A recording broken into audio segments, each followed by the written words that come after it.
Welcome back to our channel. ఈరోజు మన video వచ్చేసి బయోసైన్స్ కంటెంట్లో 30 క్వశ్చన్స్ ఉంటాయి కదా మనకి, అవి చూద్దాం. మనకి ఫిజిక్స్, కెమిస్ట్రీ, బయాలజీ మూడింటి నుంచే వస్తాయన్నమాట.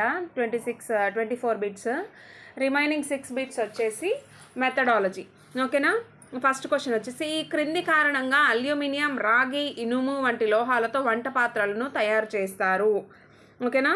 దేని కారణంగా? స్థరణీయతన, తాంతవతన, విద్యుత్వాహకతన, ఉష్ణవాహకతన. దేని కారణంగా మనం అల్యూమినియం కానీ, రాగి కానీ, ఇనుము కానీ వంటి లోహాలతో వంట పాత్రలు తయారు చేస్తారంటే వాటికి ఉన్న స్థరణీయత వల్ల. ఓకేనా. వాటికి ఉన్న స్థరణీయత వల్ల మనకి లోహాలతో పాత్రలను తయారు చేయడానికి పాసిబుల్ అవుతుంది. ఓకేనా. శ్రవ్యధ్వనుల పౌనపుణ్య అవధి అంటే మనం వినగలిగే పౌనపుణ్యాల అవధి. ఓకేనా. ఎంత అంటే 10 నుంచి 100, 100 నుంచి 1000, 20 నుంచి 2000, 1000 నుంచి 10,000. ఓకేనా. ఎంతని కనుక చూసుకున్నట్టయితే 20 నుంచి 20,000 కంపనాలు పర్ సెకండ్ వరకు శ్రవ్య ధ్వనుల పౌనపుణ్య అవధి అని చెప్పవచ్చు. Option 3 is the right answer. Next, petroleum ఒక శిలాజ ఇంధనమా, సంక్లిష్ట మిశ్రమమా, హైడ్రోకార్బన్ల మిశ్రమమా, పైవన్నీ కలిస్తే పెట్రోలా? అంటే పైవన్నీ కూడా పెట్రోలియం అనేది మనకు ఒక శిలాజ ఇంధనము మరియు సంక్లిష్ట మిశ్రమం అండ్ ఆల్సో హైడ్రోకార్బన్ల మిశ్రమం. ఓకేనా. Option 4 is the right answer, పైవన్నీ. నెక్స్ట్, ఫాస్ఫరస్ను ఈ ద్రవంలో నిల్వ చేస్తారు. నీరు, కిరోసిన్, ఆల్కహాల్, ఈథర్. ఓకేనా. ఒకవేళ కిరోసిన్లో కనుక నిల్వ చేస్తే ఫాస్ఫరస్ మండే స్వభావాన్ని లేదంటే కరిగిపోయే స్వభావాన్ని ఇట్లాంటివన్నీ కలిగి ఉంటాయి. సో దేనిలో నిల్వ చేయాలో మనం తెలుసుకొని ఉండాలి.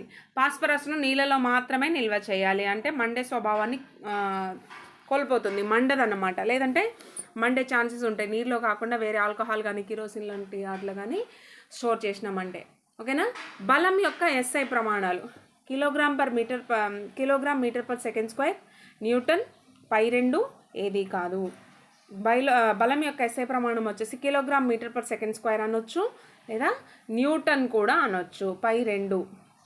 నెక్స్ట్ క్వశ్చన్ చూసుకుంటే, 5 మీటర్లు పర్ సెకండ్ స్థిరవడితో పైకి వెళ్ళే బెలూన్ నుండి అది 60 మీటర్ల ఎత్తు వద్ద ఉన్నప్పుడు ఒక రాయిని జార విడిచిన అది ఎంత కాలంలో భూమిని చేరుతుంది? అంటే 5 సెకండ్సా, 4 సెకండ్ల, 3 సెకండ్ల, 6 సెకండ్ల? 6 సెకండ్ల కాలంలో కిందకి చేరుతుంది భూమిని. ఓకేనా. నెక్స్ట్, సోడియం ఎలక్ట్రాన్ విన్యాసానికి సంబంధించి కింది వానిలో సరైనది ఏది? 28, 821, 218, 281. ఓకేనా. సోడియం యొక్క ఎలక్ట్రాన్ విన్యాసానికి సంబంధించింది 281 అన్నమాట. నెక్స్ట్ క్వశ్చన్ చూసుకుంటే, ఫ్లోరిన్ పరమాణు సంఖ్య 9, ద్రవ్యరాశి సంఖ్య 19 అయినా ప్రామాణిక ఫ్లోరిన్ పరమాణు సంకేతం ఎంత అని అడిగారు. 919 ఫ్లోరిన్. ఓకేనా. 919. Option 3 is the right answer. ఒక స్టీల్ కడ్డీ ఉష్ణోగ్రత 330, దాని ఉష్ణోగ్రత 0 పరంగా 57 డిగ్రీ సెల్సియస్. 0 పరంగా చూసుకుంటే 57 degree Celsius. Next, BaCl2 Na2SO4 gives rise to BaSO4 plus 2NaCl అనేది సమీకరణం ఈ రకం చర్యను సూచిస్తుంది. ద్వంద్వ వియోగం. ఓకేనా. ద్వంద్వ వియోగాన్ని సూచించడం మనం అబ్జర్వ్ చేయొచ్చు. కుంభాకార దర్పణ నాభి దిశలో ప్రయాణిస్తూ దర్పణంపై పడిన కాంతి కిరణం పరావర్తనం చెందాక ప్రధాన అక్షానికి సమాంతరంగా వెళ్తుందా? ఓకే. అదే దిశలో వెనుకకు వెళ్తుందా? F గుండా వెళ్తుందా? C గుండా వెళ్తుందా? అంటే ప్రధాన అక్షానికి సమాంతరంగా వెళ్తుంది, సమాంతరంగా వెళ్తుంది. జిప్సమ్ ఫార్ములా ఏంటి అని అడిగారు. CaSO4 2H2O జిప్సమ్ ఫార్ములా గుర్తుంచుకోండి, ఇది చాలాసార్లు అడిగారు అన్నమాట.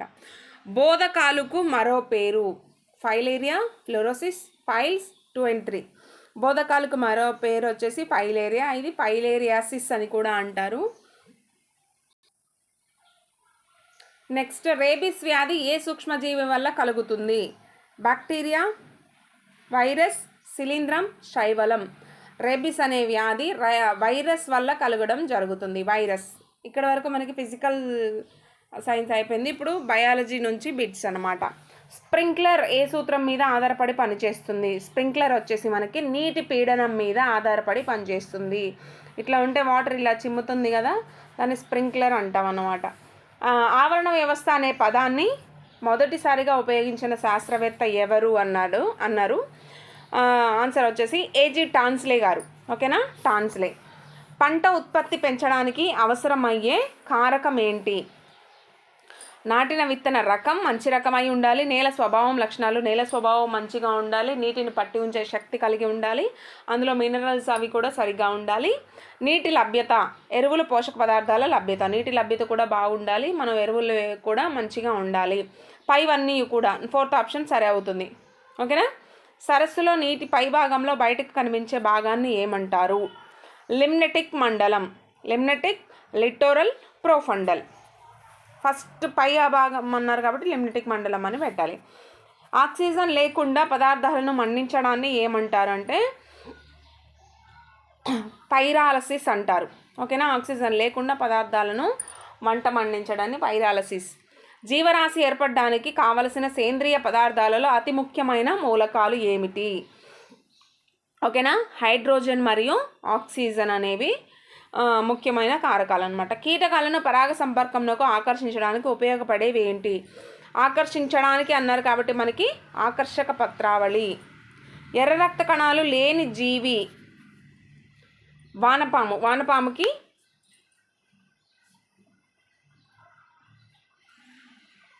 వానపాము కాదు, బొద్దింకకి ఎర్ర రక్త కణాలు ఉండవు, అందుకే దాని బ్లడ్ వైట్ కలర్లో ఉంటుంది. ప్లాటిహెల్మింథిస్ వర్ణపు జీవులలో విసర్జక అవయవాలు. ప్లాటిహెల్మింథిస్ ప్లాట్ఫామ్స్ అంటాం కదా, జ్వాలా కణాలు, ఫ్లేమ్ సెల్స్, అందులో ఉండేవి ఫ్లేమ్ సెల్స్. ప్లాట్ఫామ్స్ ప్లాటిహెల్మింథిస్నే ప్లాట్ఫామ్స్ అంటారు. ఆ ప్లాట్ఫామ్స్లో ఫ్లేమ్ సెల్స్ అనేవి ఉంటాయి విసర్జక అవయవాలుగా, వాటిని జ్వాలా కణాలు అంటారు తెలుగులో. ఓకేనా. నెక్స్ట్ వచ్చేసి పెరిస్టాలసిస్ చలనం ఎందుకంటే నిలువు కండరాల సంకోచం వలన, వలయ కండరాల సంకోచం వలన, అనియంత్రిత నాడీ వ్యవస్థ నియంత్రణ వలన, జీర్ణరసాల ప్రభావం వలన. అనియంత్రిత నాడీ వ్యవస్థ నియంత్రణ వల్ల మనకి పెరిస్టాలసిస్ మూమెంట్స్ అనేవి జరుగుతాయి. ఇక్కడ నుంచి మనకి మెథడాలజీ బిట్స్ అన్నమాట. 24 కంటెంట్ ఉంటే 6 మెథడాలజీ ఉంటాయి కదా, అవి ఇప్పుడు చూద్దాం. గ్రీక్ పదం బయో అనగా, బయో అంటే జీవం అనే అర్థం. పర్యాలోచక స్థాయి బోధనను ఎవరు రూపొందించారు? హంట్ అనేవారు రూపొందించడం జరిగింది.